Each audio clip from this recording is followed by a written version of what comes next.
Brett Strong, Internet Skeptic, series titled 60 Seconds or Less, where I utterly destroy the world's top Christian apostles in 60 seconds or less.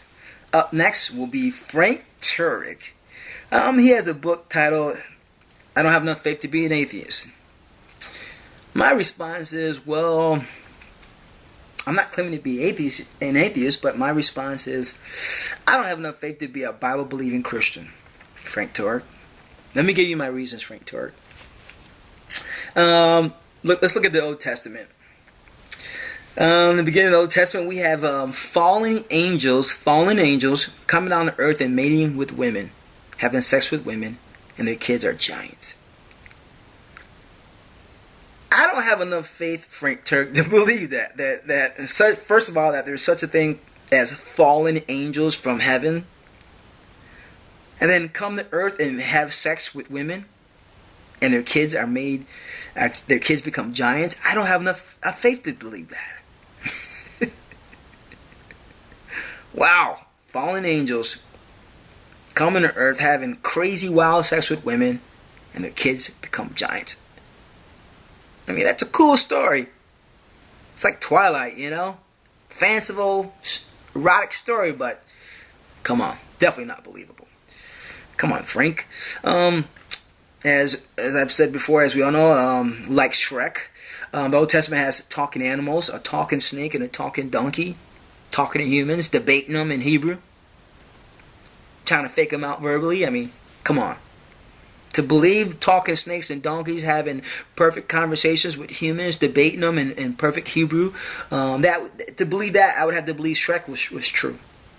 And we know Shrek is fiction, so talking snake and donkey, I don't have enough faith to believe that, Frank. I mean, if you want to believe that snake and donkey had conversations with humans, I mean, look at a pet snake.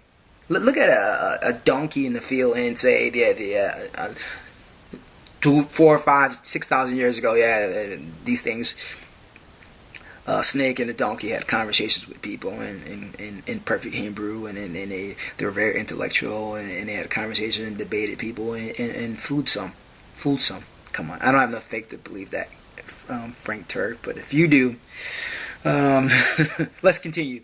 Guy named Moses and his opposing people laid down some tree limbs, and the tree limbs, these twigs turn into hissing snakes.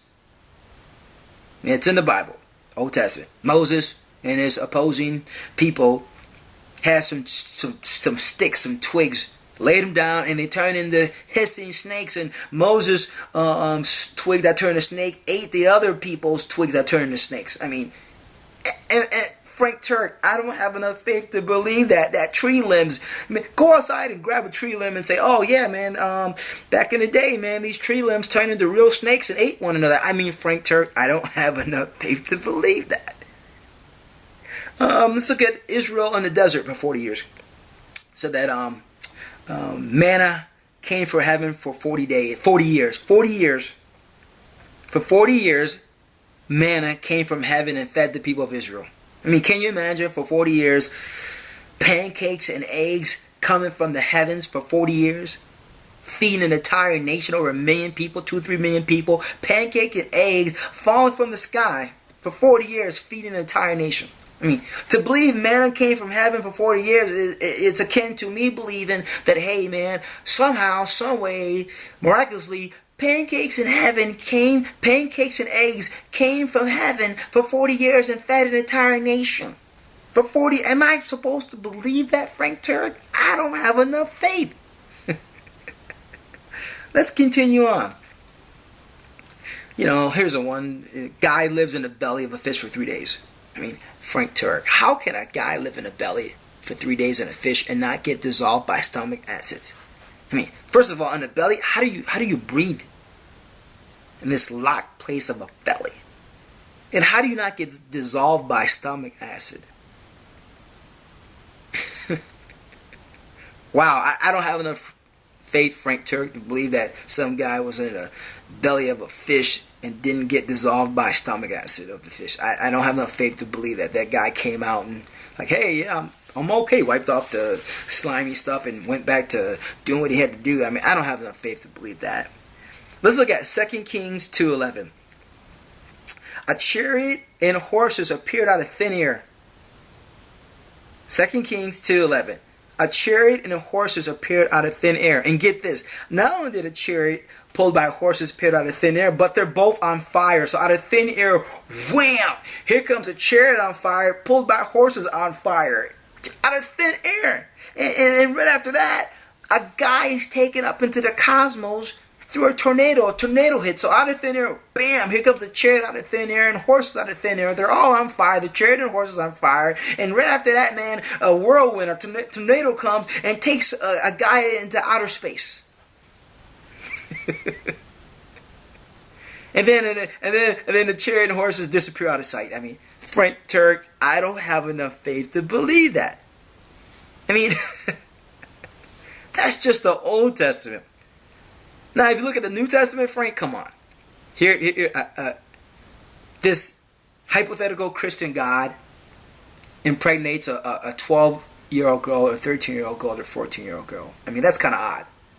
This hypothetical God, Christian God, impregnates a 12-year-old girl, a 13-year-old girl, a 14-year-old girl. I mean, that's kind of odd. But they have a child together. So the hypothetical Christian God and the young female, 12, 13, 14 years old, whatever, they have a child together. That right there is quite unbelievable. This hypothetical God, this disembodied being, gets a 12, 13, 14-year-old girl pregnant, and they have a kid together. Hypothetical God mating with a girl, as far as mate, I wouldn't say mate with her, but gets her pregnant, and they have a kid. And the kid, check this out, the kid at 12 years old, his IQ is off the charts. He's at 12 years old, this kid, cross between born from a woman, impregnated by the Christian hypothetical God, 12 years old, his IQ's off the charts. At 12 years old, he's smarter than any man on earth at 12 years old. Check this out. At 30 years old, he becomes a real-life superhero, where he disappears through walls, vanishes into thin air, appears out of thin air, walks on water, turns water into wine, face turns into the sun, flies in the air. Frank Turek, I don't have enough faith to believe that. Wow. That, for me to base my life, you're telling me, Frank Turek, to base my life on a hypothetical God. You can't prove this God exists. You can't. It's blind faith. You can't prove. There's no test for God.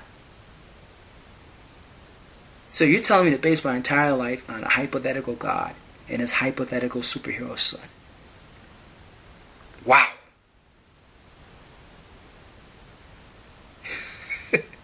I don't have enough faith to do that, Frank Turek, to base my entire life on a hypothetical God who has a hypothetical son. A hypothetical God who has a hypothetical superhero son. You're saying, yeah, base my entire life on that concept, that there is that on a hypothetical God that you can't prove exists, you can't prove at all. So, but you want me to, Frank Turek, to base my life on a hypothetical God and his hypothetical superhero son. And the source material for this? The Bible, which no court in America would accept as evidence for anyone in the Bible, because we don't have an original nor a certified copy of original or anything close to an original. So Frank Turek, you're telling me to base my life on a hypothetical God and his hypothetical superhero son, and the source material is material that no court in America, whether federal, state, or civil, would accept as evidence. They would say, that's not evidence, man. That's entertainment. That's something. I mean, that's not evidence. There's nothing close to an original. That's unusable. That's worthless. That's garbage in court as far as evidence. Courts won't even touch that. So you want me to base my life on the source material that no court would even touch? They would say that's garbage. That's as evidence for somebody in the Bible that it doesn't work in court. Not a state, not civil, not federal. And on top of that, the Christian God himself is hypothetical, and his superhero son is hypothetical.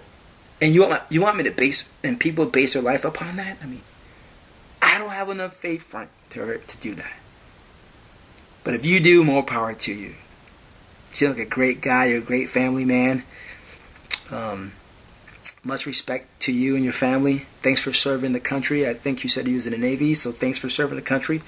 One day, you speak in caps, so sometimes I tend to speak in caps too. So we can definitely get together, have a beer, do some shots, and watch a football game, whatever. But Frank Turek, you're done. Utterly destroyed in 60 seconds or less. Brett Strong signing off. Till next time.